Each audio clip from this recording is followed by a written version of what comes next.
O dólar acumulou uma queda impressionante aí já nesse primeiro semestre, de 12%. E para repercutir esse fortalecimento do real frente ao dólar e também as expectativas, né, para esse segundo semestre, eu converso agora com a sócia da Danke Consultoria e especialista em câmbio, a Berenice Danke, que já está aqui comigo. Minha querida Berenice, muito bom dia para você. Obrigado por ter aceito o nosso convite. Bem-vinda aqui à nossa programação. Bom dia, Débora. Obrigada a você pelo convite. Berenice, vamos lá, né? A desvalorização de 12% do dólar nesse primeiro semestre de 2025. E agora é óbvio que cada um que fica perguntando, né? Ou seja, está caindo por quê? É mais por causa de mim? É mais por causa de você? Cada um que queira, né, entender exatamente quem está contribuindo mais com isso ou não. Na sua visão, quais foram os méritos? Primeiro, quais foram os fatores estruturais realmente dessa desvalorização do dólar? E para quem fica o mérito nesse momento? Brasil, né, com o cenário fiscal, ou fragilidade dos Estados Unidos? Perfeito, Débora. Bem, ao longo desse ano de 2025, nós tivemos a alternância desses agentes e fatores, né? Nós tivemos agora, mais recentemente, essa semana, uma situação aqui interna brasileira, né? Um anúncio de que a Advocacia Geral da União vai ingressar com uma ação no STF, vai defender o decreto do governo que levou a alíquota do IOF, foi derrubado pelo Congresso. Então, é uma briga aqui interna no sentido de buscar meios para equacionar a busca aí por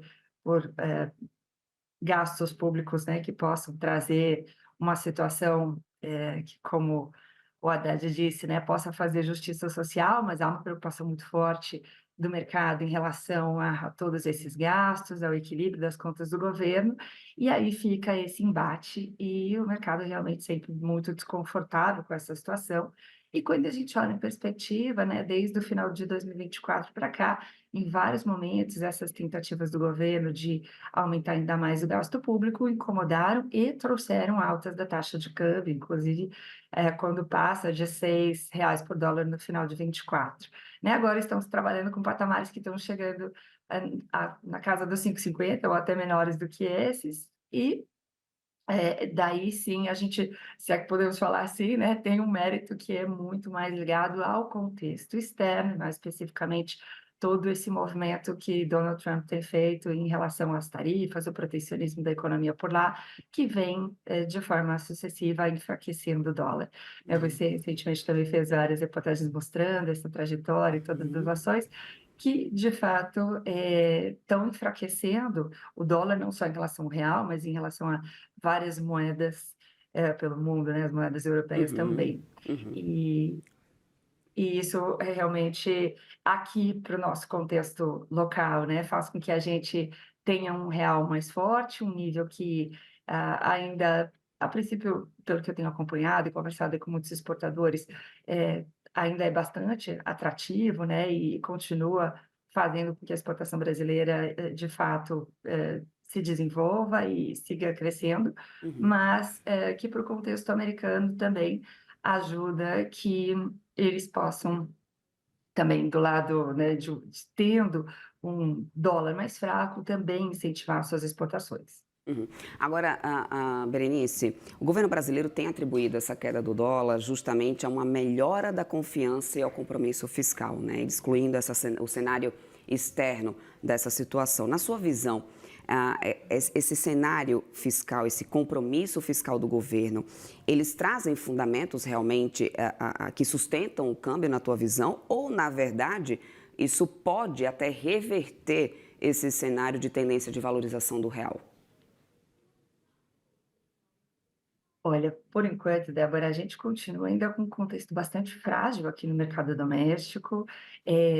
O juro, né, que está num patamar extremamente elevado, tem procurado equilibrar a inflação, mas Uhum. continuamos tendo ainda uma preocupação importante em relação à inflação, o quanto o próprio câmbio elevado também pressiona essa inflação, né? Preços de commodities, algumas cederam nos últimos meses, mas a gente sabe que toda a nossa indústria e os nossos bens de consumo estão muito atrelados a câmbio e preços de commodities, que por sua vez pressionam a inflação, e o juro alto, ele, tem trazido a sua ajuda, mas não tem sido, né, totalmente resolutivo em relação a fazer a nossa inflação cair, voltar para o centro da meta e assim por diante. Né, a gente sabe que aqui, o Galípolo tem falado, né, sobre a importância de mantermos o juro alto para mantermos o carry trade, né, a diferença entre o juro local e o juro internacional, num patamar que atraia os investidores internacionais, traga fluxo de capitais para cá e assim, então traga a queda da taxa de câmbio. Vimos de fato isso acontecendo, né? A gente está com agora um fluxo positivo em relação à balança comercial, mas o contexto de termos, né, um gasto público ainda em níveis muito elevados e até esse descontrole fiscal é sempre uma pauta que volta, Uhum, preocupa e dependendo da sua extensão, traz de novo as uhum, altas de câmbio. uhum. Então, eu acho que em relação aí ao segundo semestre, a gente tem ainda muitos pontos de tensão, tanto no contexto local quanto internacional, que devem manter o câmbio, seguramente acima de 5.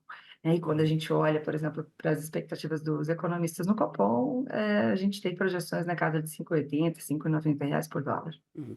Agora, Berenice, parte do mercado vê o real já esticado, né, na verdade, e fala inclusive já de regiões, a gente já ter o real atingindo regiões técnicas ali de suporte nessa valorização.